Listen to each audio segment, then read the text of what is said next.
Today, Kristian and I are about to live out our nightmares. What do you mean by that?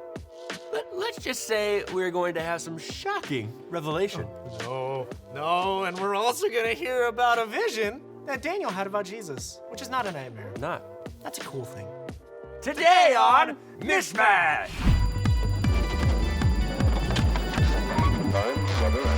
It's time to die in the MISH.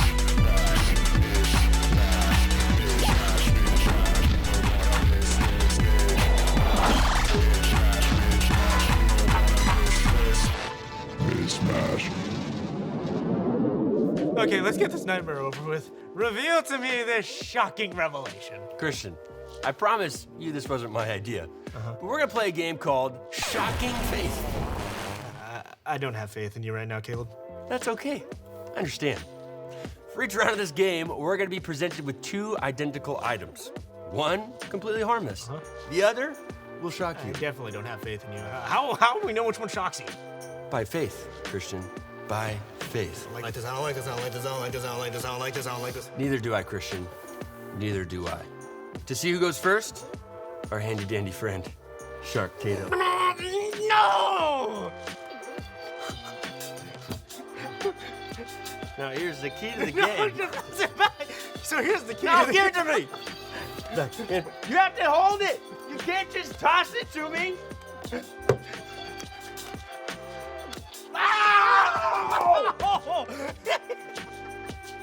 All right, I got shocked first. I'll go first.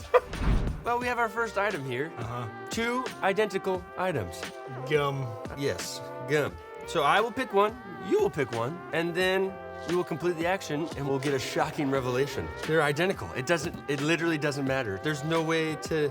Ask Susan. This is a lazy Susan, by the way. Susan, which one should we pick? I'm shaking. I'm gonna pick this one, and I will pull this, and we'll do it at the same time, and we'll find out who gets shocked. Why are we doing this? I don't know. This was your idea. Who agreed to this? Yeah, this was your idea. Okay, you ready? Oh, yeah. Man, my heart is like... I hate being shocked. I'm so tired of being shocked. Why do we do this to ourselves? Ready? 3, 2, 1, go! Ah! Did you get shocked? No. Why did you shout? I said aha. Oh, next round. Now we have our next items. They seem to be two cell phones. Yeah. Very, very common, familiar items, right? But one of them will shock us. The other one is safe. Since I picked last time, I think you should pick this No, you one. go ahead. No, really, I think... No, please go ahead. No. Okay. I'm thinking about what they would be thinking about in me making this selection. Yeah. You gotta read the mind of it a little. Yes, I am going to grab this one. Okay. And I think I need to, when the time comes, press this button and we will find out who gets shocked or not. And Can I feel that one? yeah, no, wait. Okay, fine, go ahead.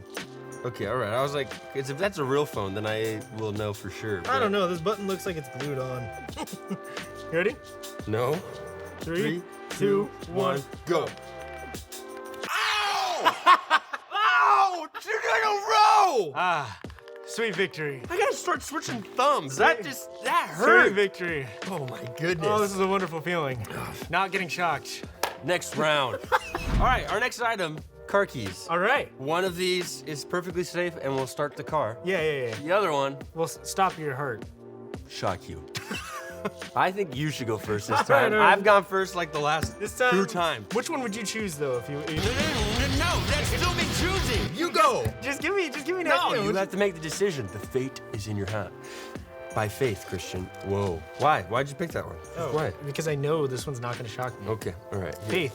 Faith. I'm gonna switch thumbs because this thumb literally is like shaking. 3, 2, 2, 1, go. go! Ah, yes! Yes! Oh my God! Kristian, I want a brand new car! That shocked my hands. That was a reflex. It was like Spider-Man. Oh my gosh, my hand's shaking. And guess what? There's more. Next round. We have an item here, identical. Pens. Pens. I'll go first. Go ahead. Yeah, I'm looking at like the fingerprints and the light here to So see. what it sounds like is you press it and it'll shock you. Do you know how to use a pen? Listen, man. I know how to use a pen. Okay, grab your pen. Put your hand over it. Which thumb should I use? I don't know. 1, 2, 3, go! This isn't even a real pen, though. Like, It shocked me the first time. I didn't realize it because it confused me. and then you do it a third time. No! Do it a third time. All right, next item. This is something that we'll squeeze with our hand, and one of them will help us exercise the strength of our grip. The other one will make us cry. Rock, paper, scissors, shoot! Oh, you saw it coming. Pick one. I'm gonna do the green. Just gonna put my hand on this and squeeze it on the. Why do we do this? Are you ready? Yeah. Are you sure? No, not really. I'm not either. No, we gotta do it, Kristian. 3, 2, 1, go! Ah, yeah! I'm telling you, the adrenaline that gets you, though, is just as bad as the shock. My heart's beating. All right, this is our last item. Are you ready? You choosing that one? I think so. Okay, Kristian, we're just gonna hold it. No. Hold it in your hand Hold like it in so. your hand? Yep, and then squeeze it. Nobody staples like that. Yeah, well, today we are. Just gonna staple it. You gotta get You gotta get in the zone. You gotta get in the Should zone. we do two hands? I think we should do two hands. What is your I think problem? we should All right, two let's do hands. it. We should do two hands just like this. Ready? This is for you. 3, 2, 1, go! I'm safe. I'm safe. I'm so sorry. Can we please be done shocking things for a little bit? I'm so tired of being shocked. Kristian, you know we can't make promises here on MISH. But don't worry. God reveals something to Daniel in a vision that will make you feel better. I promise. If you say so. Let's check it out.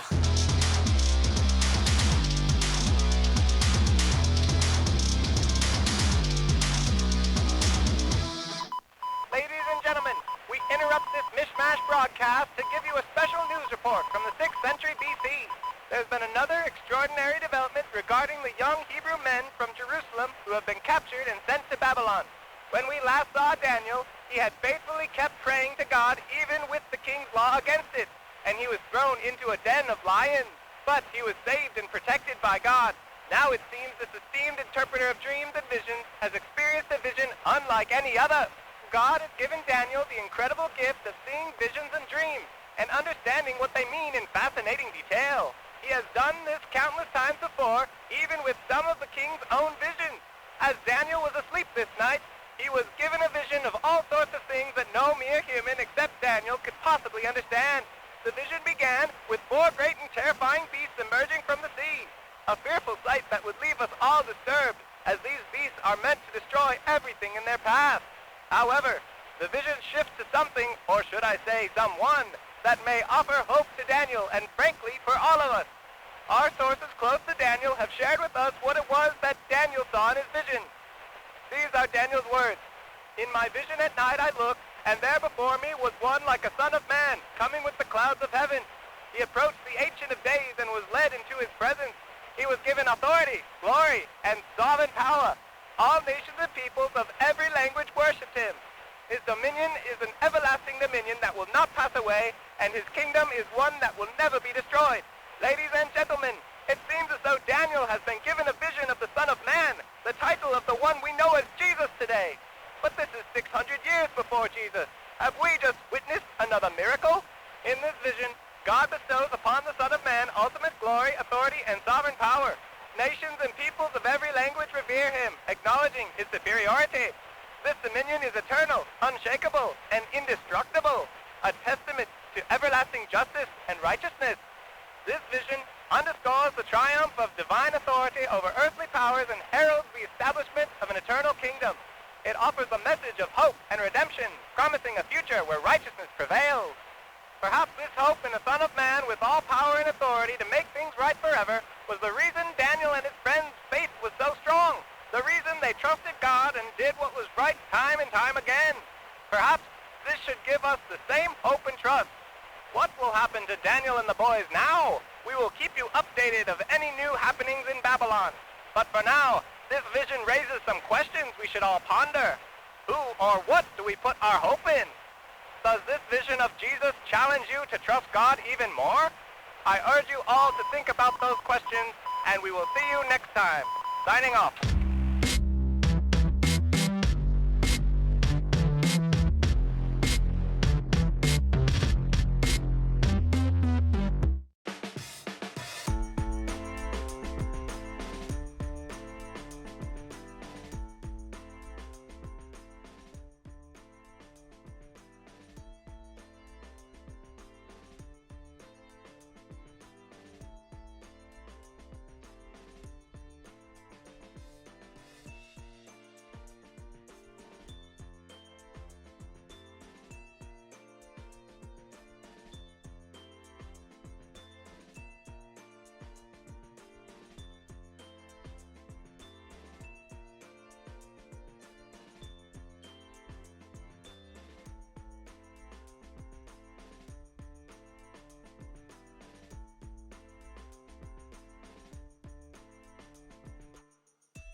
Here's one of the craziest dreams I've ever had.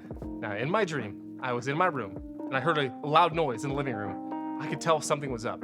When I got to the living room, I looked over to the front door, and there was a Yeti throwing snowballs at our screen door. A Yeti! Then I look over and see my mom on the way to the front door with a frying pan, ready to hit that Yeti in a way only a mom can. Now, obviously, I'm a little stressed out because a Yeti is breaking into my house and my mom thinks she can stop it with a frying pan. So I run to my basement to get away, and when I get to the door that goes outside, I open it, and covering my entire backyard was the National Guard. They had come to save the day and were ready to show that Yeti who's boss. If my mom didn't do that first. Then I woke up. That was the dream. Did my mom kick the Yeti's behind? Did the National Guard come and save the day? I have no idea, and I'll never know. But if I know my mom, there's no doubt she won.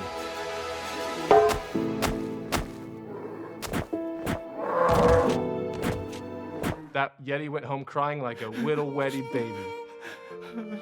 And dreams are crazy to think about. Like, how do our brains come up with all this stuff? Honestly, if we wrote down all the dreams we ever had, we could probably come up with some really good Netflix shows about it. Now, my dream could be called The Yeti's Revenge or The Frying Pan Strikes Again. But have you ever had a vision? Like when Emmett touches a piece of resistance and he gets this whole sequence of things blasted into his brain? I'm just going to make the assumption that no, you haven't. But if you have, that's pretty cool. A vision is sort of different than a dream. A dream is all imaginary and random and doesn't always make sense. But a vision is very specific, like you're being told to do something. And there are actually quite a few people in the Bible that have had visions. But one of the coolest visions we see is one God gave to Daniel.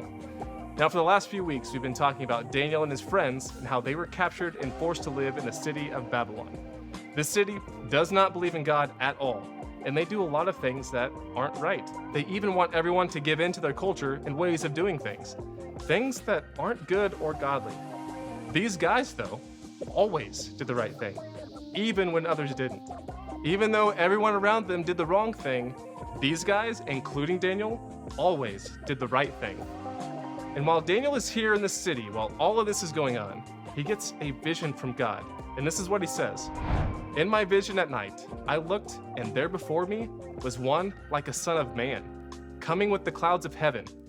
He approached the Ancient of Days and was led into his presence. He was given authority, glory, and sovereign power. All nations and peoples of every language worshiped him. His dominion is an everlasting dominion that will not pass away, and his kingdom is one that will never be destroyed. The Son of Man that Daniel saw, that's Jesus. Daniel had a vision about Jesus being given all power and authority over heaven and earth, and that everyone would worship him and his kingdom would last forever. How cool is that? Oh, this is 600-ish years before Jesus, by the way. Yet God gave Daniel a sneak peek at what he was planning. While Daniel was in this place called Babylon, he had to make a choice every day to trust God. There was that one time where he was thrown into a den of lions because he prayed. But he stood his ground, trusted God, and did the right thing. Now, we also live in a place where not everyone does the right thing. Sometimes we are even pushed or tempted to disobey God or given to peer pressure in different ways. But Daniel kept trusting God, and so can we. This vision that Daniel got probably gave him hope that one day there would be a Savior that would save us all, that living in this place was not in vain. God would save the day. All we gotta do is keep trusting God. And this verse should give us hope too. We know Jesus is real, that this vision that Daniel had is real. If we know that Jesus is real and that God's plan is happening right now, then why wouldn't we trust him? It's mind-blowing that God created our brains to dream and come up with all sorts of random things, like my mom fighting off a Yeti. But nothing compares to this vision that Daniel had that is not a dream. It's real. And it helps us trust God even though we live in a world that doesn't trust him. So, just like Daniel, we can trust God and do what's right.